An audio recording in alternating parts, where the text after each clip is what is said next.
Welcome back to the David Elstein podcast. For it's actually the second episode in a row. We're talking with someone who uses their voice and has used their voice for their career. If you missed the last episode with Matthew Blades, he was a radio host for about 30 years. Great episode. With us is Debbie Grattan. She's voiceover talent. Welcome to the podcast, Debbie. Thanks, David. So first of all, what should I call you? Are you a voice talent, voice actor, voiceover talent? I would answer to any of those, and any of those are things that people search for. And SEO is an important part of how I get my business. So I try to cover the bases because you deal with people that are not professionals in the industry that are looking for a voice for whatever project they have, all the way up to commercial and marketing corporations that need professional voice talent. So it runs the gamut. Okay. We all know people have good voices, but it's more than a good voice. Well, I guess what separates what you do as a craft as opposed to just having a good voice? Well, I do get a lot of inquiries from people that say, my friends all tell me I have a great voice, or I do such great characters. And, everybody tells me I should be a voice actor. And usually the first question I ask is, well, have you done any acting at all? Because people think because they hear something on the radio or on television or whatever, and they can mimic that, they can imitate that, that's all that's required. And that's not what you get as a voice actor. You get words on a screen. Used to be words on a page. Right. Now it's words on a screen. We all work from monitors. And you have to be able to take those words and whatever direction is there from the copywriter or the director in session or from yourself as the voice talent. Most voice talent work without a live director. They're directing themselves. So they have to have some, um, baseline of what kind of vocal quality do I need for this? Who am I talking to? What is the setting? Music is often a great setting for the style of voice that's needed. So, I mean, it could be something all the way from a very hypey auto dealer ad Mhm. to something that's very velvety for some kind of, cosmetic product or a medical center dealing with cancer patients. So obviously, you have to be able to adapt and have a variety in your wheel well of or your wheelhouse of what you can do with the copy. It's just like any acting. Everybody knows how to read words on a page. Can you do it in a way that is believable and trustworthy and conversational and in a way that is going to make whoever it is either want to listen to you, buy the product, or the service that you're selling? And that's all interesting. And your background is in acting, right? If I remember correctly, a theater background, and you did some TV acting as well. Right. I went to school and I got a degree in drama, and I was out in the Los Angeles area, so I had agents and I did, a lot of theater on stage, which I feel like is the most pure form of acting. TV and movies, when you get cast in, a small role, it's often a scene or something like that, and you might have a couple of lines. So, and especially for commercials, it's really more of your look, your face, your expressions. So the voice was something that I gravitated to because it really is the core of being able to express whatever emotion is going on there. And obviously, um, I don't have to use my body or my face, even though I do as I'm doing it, but Mhm. nobody sees that. It's the hidden part, which is why I'm hidden today. Because in general, if I'm doing with somebody, a director or a group of people, ad execs or whatever on a call, it's just my voice. That's what they're paying for. They're not paying to look at me. So that's a whole different ballgame. And I played that ball game for a while. And for me, this is a much better fit. On your website, you have a very impressive, demo reel, and I, do recommend all listeners, viewers to check it out at debbiegrattan.com, and I was actually my wife was looking at it beforehand. She's like, "Oh, I remember that Claritin commercial. I remember some of these." So, I mean, yes, it's a pretty impressive. I know AT&T and T and other ones, some political ads. What kind of voiceover work do you enjoy the most, personally? For me, actually, uh, working on a day-to-day basis, I like the long form narration, to be honest. Okay. The commercial work is a lot more challenging because you have a very specific and limited amount of copy. And usually, whoever is directing that or has written that or is, in the process of putting the piece together has a very specific idea of how they need things to sound.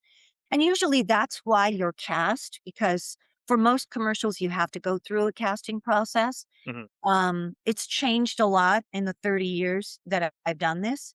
So I've gone from, just having my inbox flooded with scripts and just clients that need all of these projects done to now having to chase down nearly everything that I do. The industry has really, really changed. So I feel like that's an important piece to address because for anybody that thinks they want to get into the voiceover industry. And I have people email me constantly Mhm. with that, what advice can you give me? And my advice is usually don't quit your day job and find something else to do. Somebody just emailed me last week and they said, I just bought a house and I work in a bank and I want to do a side hustle of voiceover.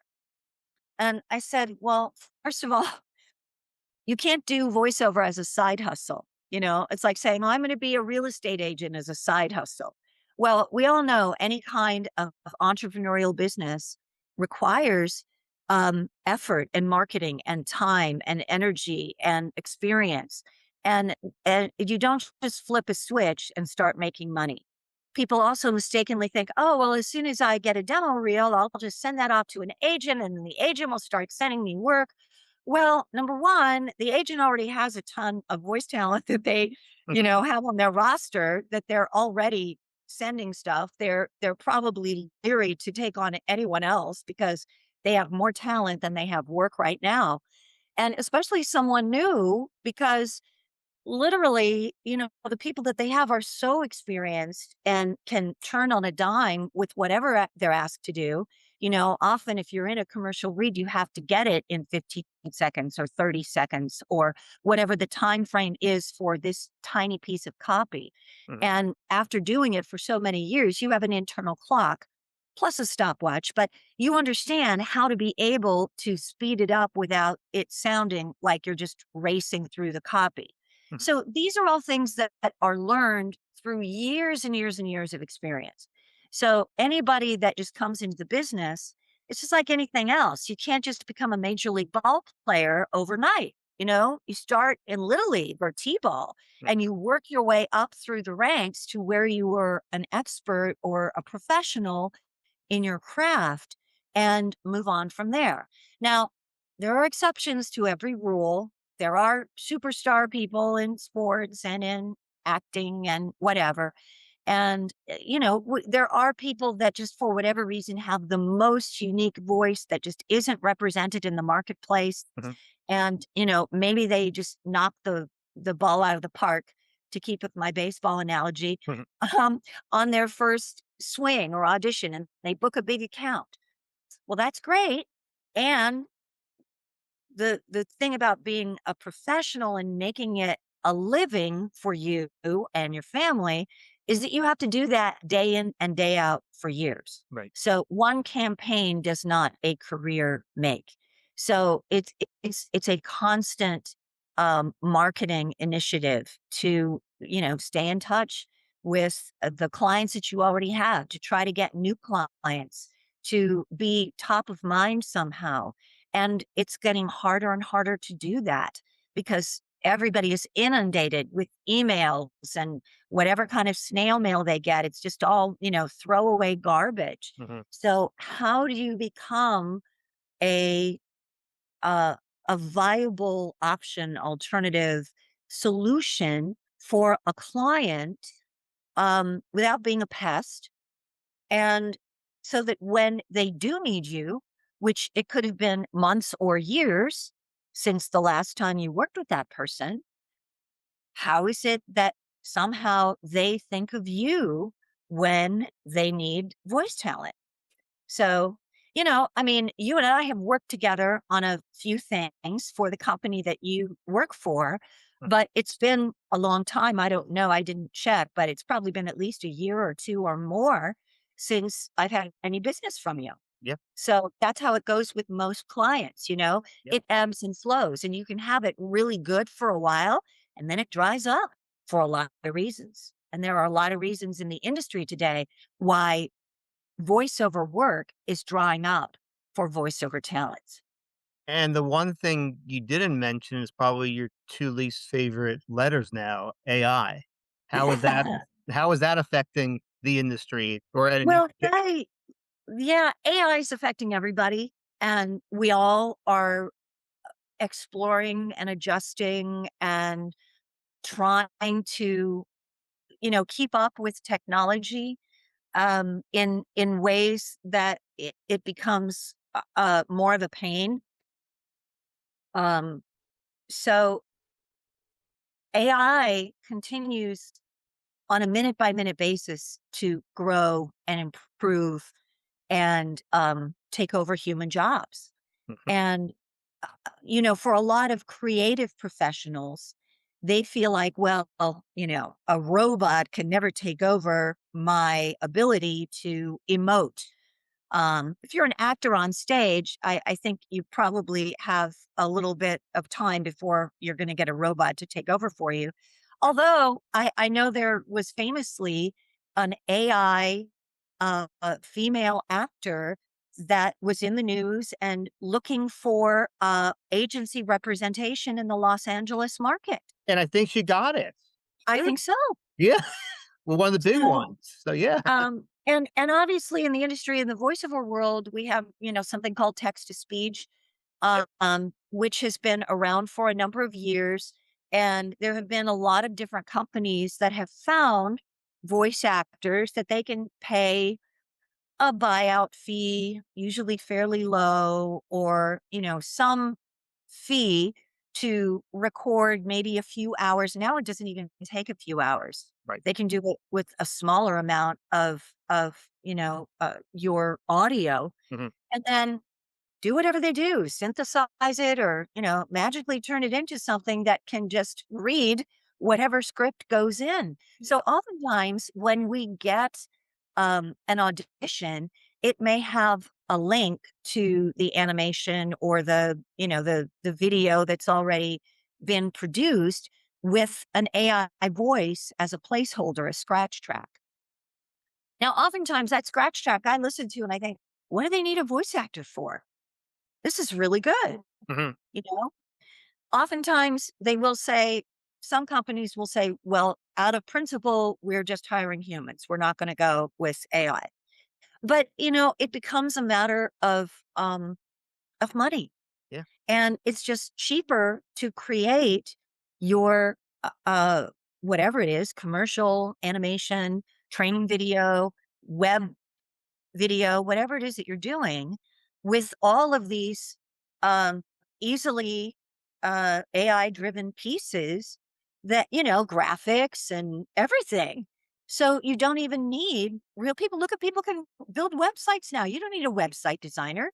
You just go on to, whatever creative website design page and, it gives you all these templates and you just pick this and this and this and this. And all of a sudden, there you are. You're on a web page. So, I am at the stage in my career where I really am looking to semi-retire anyway. Mhm. I I don't um relish going out and chasing business anymore. Mhm. I never really did, Mhm. but it's so much harder now that I just really it's exhausting. Okay. And I do have a 24-year-old daughter who I've been mentoring, and she's been working in my business since she was about 8 or 9 years old as a child actor. So she now has the demographic, that Gen Z sound, and she still does a lot of teen voices and child voices, Okay. that a lot of the inquiry that comes into my business is stuff that she can do with her Okay. voice. So I'm kind of transitioning a lot of my time into just helping her with where her career is. And that she's really doing it almost as a side hustle too. she Okay. just she has a limited amount of time during the day that she works on it, and she has her other interests, which are also very artistically oriented. She works for a major university in the theater department, and so she, at some point would like to be a professor someday. So she's looking at voiceover as a tool for as long as it lasts for her. And I think, for all of us with whatever jobs we have, they run their course sometimes, and then you have to shift gears and change course. Okay. So, my final question for you, because I know you've worked with a lot of people over the year, a lot of marketers, and you've seen a lot of copy. I guess what either can you provide advice because you've seen plenty of mistakes over time with whether it's with copy or preparation or things that to the marketers listening they could do, to help prepare whenever they do work with a voiceover talent.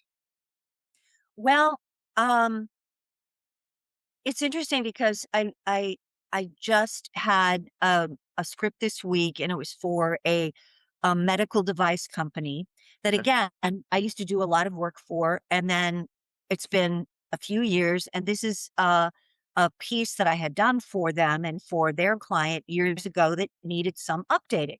Okay. So that's something that I do fairly frequently, is refreshing a video with whatever new information they have. And the script that they gave me, we went through several emails back and forth over a week's time, because every time I would get a script, there would be something new that was highlighted or something that wasn't highlighted that should have been highlighted. And then when we finally, honed in on, okay, this is the script, and I went to record it, I realized there were misspellings and there were words that, I was kind of like fixing them because I thought, oh, this word needs to be this word, but they left off the T or whatever it Right, right, was. right, right. You know, I mean, they're still humans and we're still making mistakes like that. But I will say a more egregious situation that I was dealing with yesterday, and this was with my daughter, and it was over a Zoom call, was with a client that was really new to the business.